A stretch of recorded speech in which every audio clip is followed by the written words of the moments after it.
Now, for better or worse, ever since The Last Jedi, and it's been reignited by his appearance in The Mandalorian, Luke Skywalker has become one of the most heavily debated and argued over topics in the history of Star Wars. With there being two firmly entrenched sides, those who believe that wasn't Luke in that movie, that he'd never do the things he did, and those who think it was him and his actions were perfectly in line with the character, not to mention all those people or fans somewhere in between the two extremes who probably have long since become tired of it all. Anyway, in the years since that movie, I've certainly made my fair share of videos about Luke, presenting, arguing, and or defending my take on the whole thing in multiple different ways. And after talking with many different people and hearing out many different arguments or counter-arguments from the other side, the only conclusion I've come to is that, well, first of all, very few people, no matter how good you think your argument is, are ever going to change their minds about this.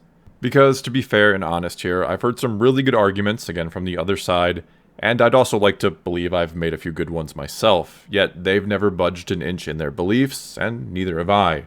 And that's because, and this leads into the second and most important thing I've concluded, which is that there isn't and never really can be a definitive answer about what an actual person named Luke Skywalker, living in a galaxy far, far away with his life experiences, would have done that fateful night, because he's not actually real. And yes, I realize that's obvious, and I'm not trying to insult your intelligence by pointing it out or make myself sound like an idiot for figuring it out.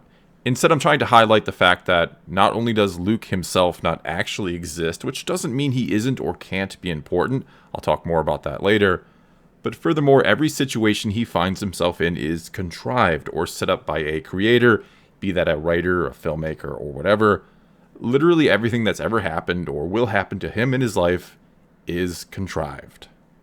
There is no actual or genuine causation in fictional stories, only the illusion of it, and it's the creator's job to mask that dirty little secret the best they can. It's their job to make it feel like everything that happens is natural or organic, like it's happening in a completely linear fashion. Even though oftentimes, and usually when you're creating a story, you're doing anything but working in a linear fashion. A lot of times you know the end, or at least have a rough idea where you want to go with the story or what you want to say with your story before you even begin. In other words, you have to create a beginning and a middle that gets you to the end you want. And again, you have to do it in a way that gives off the illusion of actual causality and hide the fact that everything is indeed contrived. And again, I know I'm saying a lot of very obvious things here, but I think sometimes people kind of forget it. And even if you do work in a linear sort of fashion when writing, even if you just start with some characters and come up with something to happen to them with no idea how you even want the whole story to go, much less end, you're still the one making the choices for the characters, even if you're making them based on how you think they would act, and then deciding what happens to them as a result. For example here, when it comes to The Last Jedi and how Luke was in that movie, Rian Johnson was faced with the question of, why is Luke on this island? Why did he put himself into exile? And I'm assuming this is basically how he approached and or went about it, but he then decided that what would make for the most interesting story, in his opinion at least, is if some sort of failure had made him give up on everything and to exile himself, but to eventually do something heroic again in the end. And then Johnson went back and figured out or decided upon what that major failure would be that would make Luke give up, and promptly worked it into the story.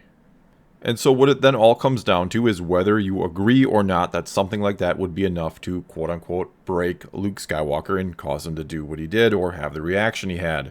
And though we can certainly debate it, and we do, it is impossible to know for certain because, again, he's not real, and every single real person has a different breaking point, or will break because of different things. And though sure, theoretically, though he'd probably never answer this question, we could ask George Lucas, the creator of Luke Skywalker, what would break him, or if going through that in The Last Jedi would really have resulted in him doing what he did, and I think most of us would sort of respect that answer, whatever it may be.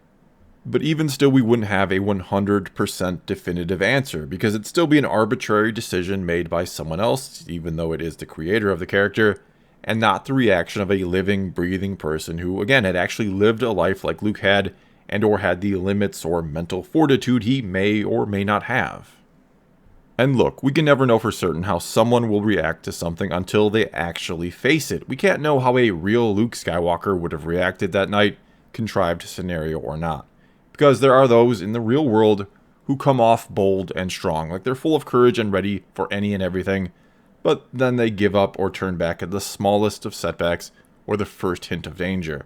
Heck, I've personally seen people give up and break that I never would have thought, and over things that some would consider minor obstacles at best. But I've also seen it go the other way. I've seen those that I thought were weak go through awful tragedies and come out the other side somehow a better, stronger, wiser person for it. Tragedies that, by all rights, no one should have to deal with, even though, yes, one universal truth of life is that we will all face adversity, tragedy, and loss. It's just part of the deal. Which is why Luke Skywalker can be, and is, so important to many, and for many different reasons. Because how he persevered, fictional character or not, shows and reminds us that we too can persevere through our own trials and dark times. And sure, some people can and do love Luke in The Last Jedi because to them he feels very human, that everything there was a genuine human response or reaction, and for some it maybe reminds them of how they went through and got through some struggles of their own or some dark times. But others hate him that way because they've never wanted him, or for Star Wars itself, to be an entirely accurate reflection of humanity or as us as individuals. But rather they see Luke, or want to see Luke, as a sort of ideal that represents the best we could potentially be, one maybe forever out of reach, but worth striving for nonetheless. Which, no, isn't to say they wanted him to be perfect and godlike, and I see people say that all the time, that those who didn't like The Last Jedi wanted God Mode Luke to show up and save the day, when in reality they just wanted a Luke that was, yeah, maybe a little bit more powerful than we'd seen him before, but more importantly, they wanted one that didn't give up and thus betray the ideal they've placed upon him and believe in.